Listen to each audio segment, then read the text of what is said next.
Today I'm going to read about something very terrible and sad news. It's the Montreal firecracker, but it killed many people. Do you want to know what it is? It is Twister and the other terrible storms. This was terrible.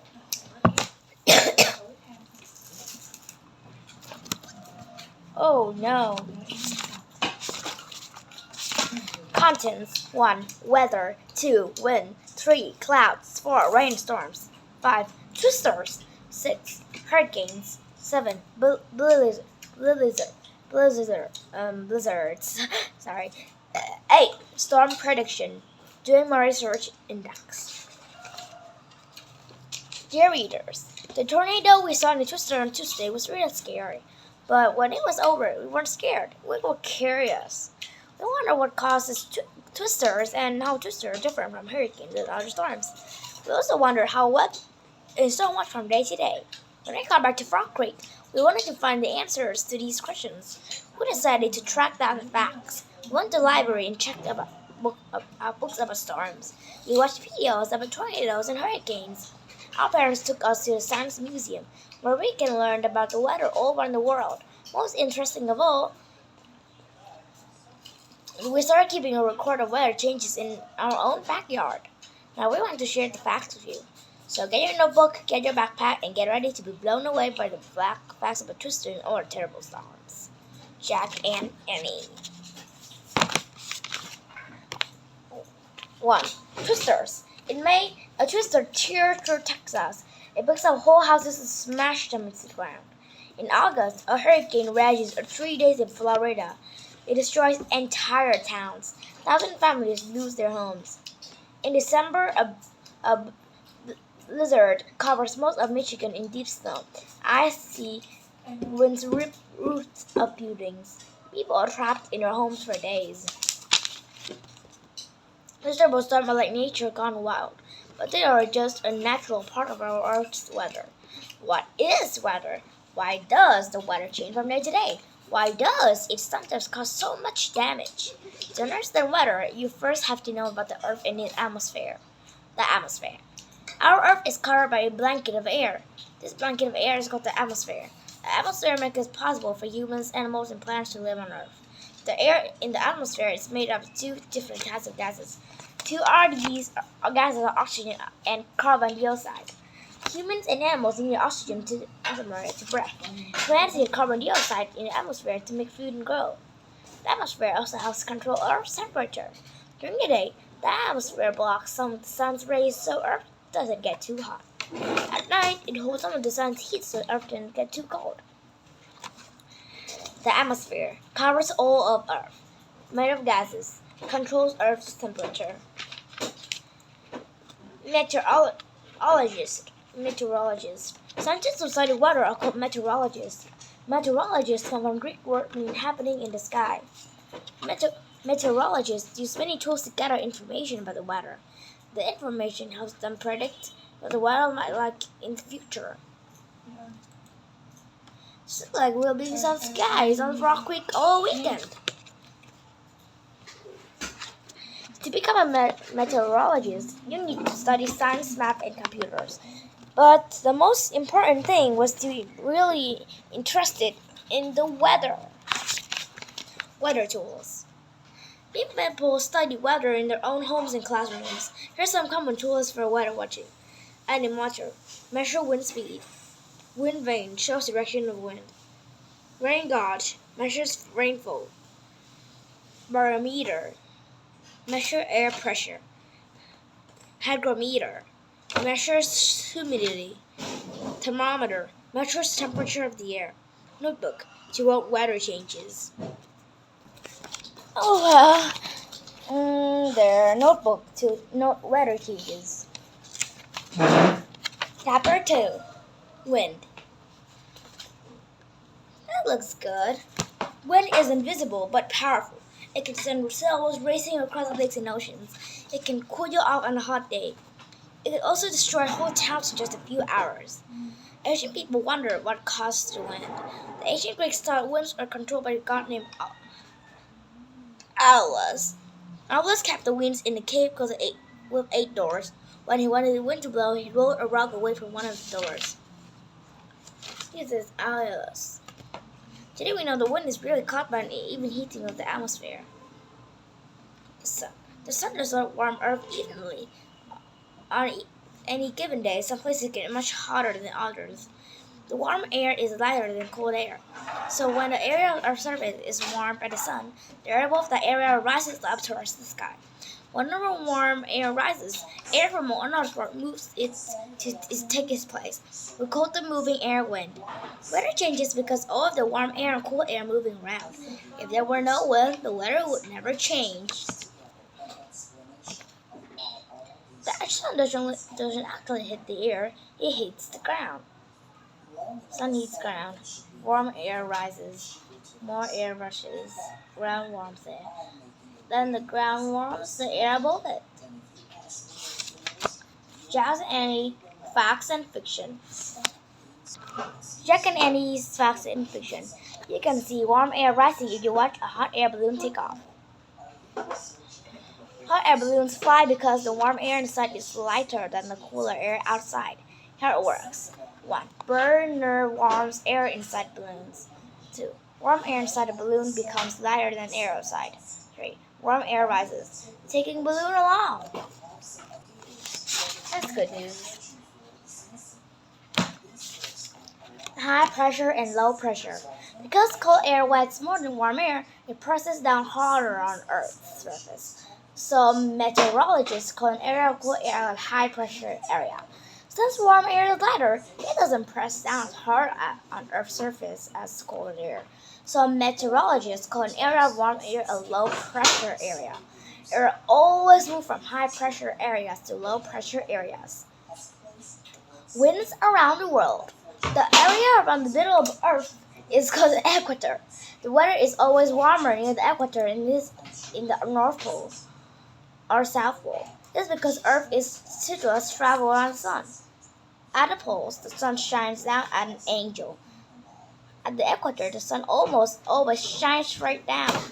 Earth, equator.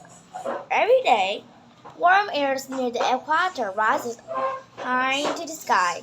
The warm air moves towards the North Pole and the South Pole. At the same time, the cold air at the North and South Poles moves towards the equator. Because Earth is constantly spinning, the moving air doesn't travel in a straight line. It curves and travels around Earth. This traveling air brings big changes in the weather. The air we breathe every day has been all around the world. The wind at work. You can't see wind, but we can see the wind at work. Sail pushes boats across the water. Wind chimes make music. The flags and wind vanes show which way it's blowing. Kites are just for fun.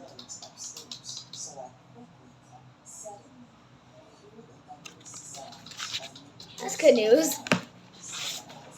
Laboratory clouds. Even when you can't see it, there's always water in the air.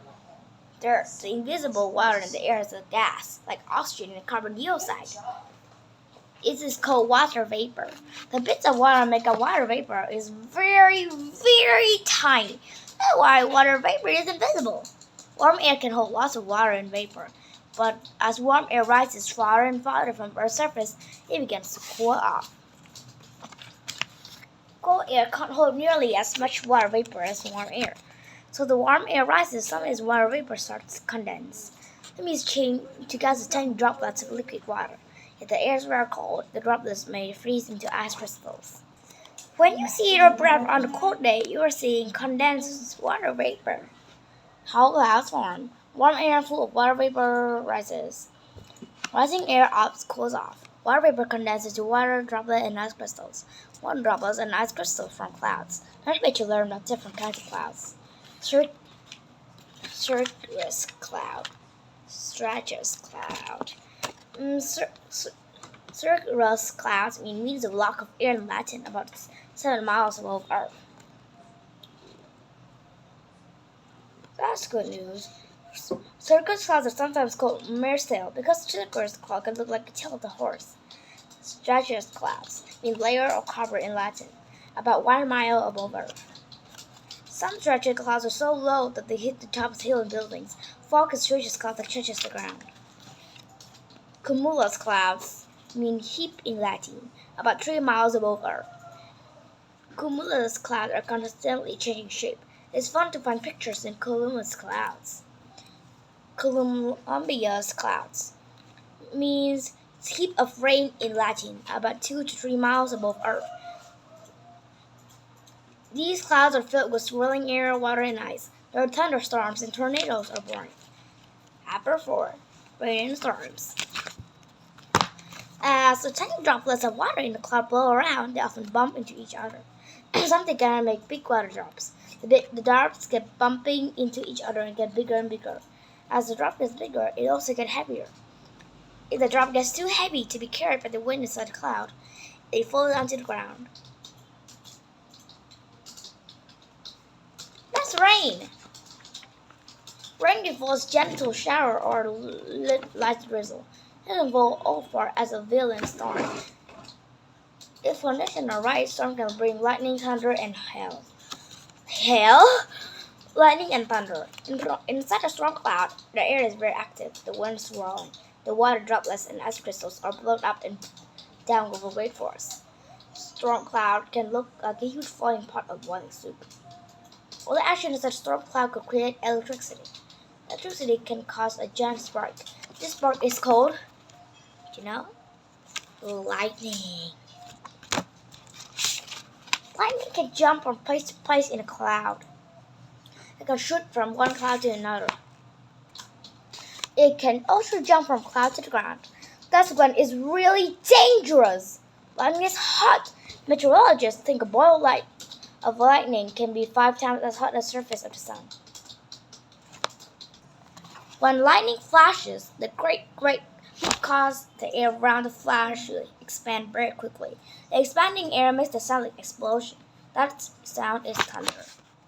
Lightning and thunder, giant electric spark, hot, expand quickly, makes sounds thunder. In the United States, thunderstorms happen most often in spring and summer. That's because they're more warm, humid air than makes storm clouds. Check any fact in action. I can tell you how far away the lightning is. You'll almost see lightning before you hear thunder. That's because light travels a million times faster than the sound.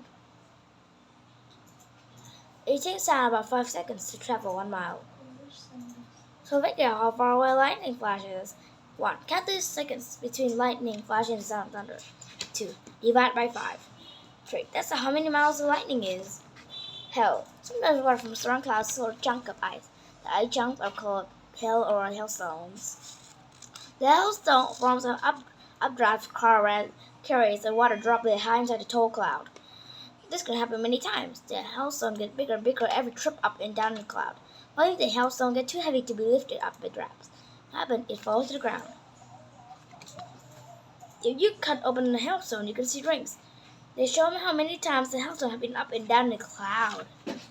Hailstones come in all sizes. Some are blueberries. Some others are bigger than softballs. Hailstones can cause great damage. They drive cars, dent cars, and kill many animals. Some have even killed people. The biggest hailstone ever recorded in the United States fell in Coffeyville, Kansas in 1970. They weighed nearly 2 pounds. The end of the storm. Eventually, rain, hail, and cool air chilled the ground. There are no more warm outer drops to defeat the clouds. All the water inside the clouds have fallen. The sky clears and the storm is over. Turn the page for some storm safety tips. Any storm safety tips. You don't need to be afraid of storms, but you do need to know what to stay safe if you're caught in one. Safety tip 1. Go indoors. Your home is probably the safest place to be during a storm. Stay away from windows and don't use the phone. Safety tip 2. Get out of the water. Never swim or take a bath during a thunderstorm. Water carries electricity. Safety tip 3. You can't get indoors before a storm hits. Stay away from metal fences, pipes, and wires. They can carry electricity from lightning. Also, never ride your bike during a thunderstorm. Safety tip. Safety tip 4. If your car don't get out, a car is good protection from rain and lightning. Safety tip 5. Don't take shelter under the tree. Lightning usually strikes the tallest thing around. Well, that's the end. But I really wanted to tell you about twisters, but that's all over. See you next time, and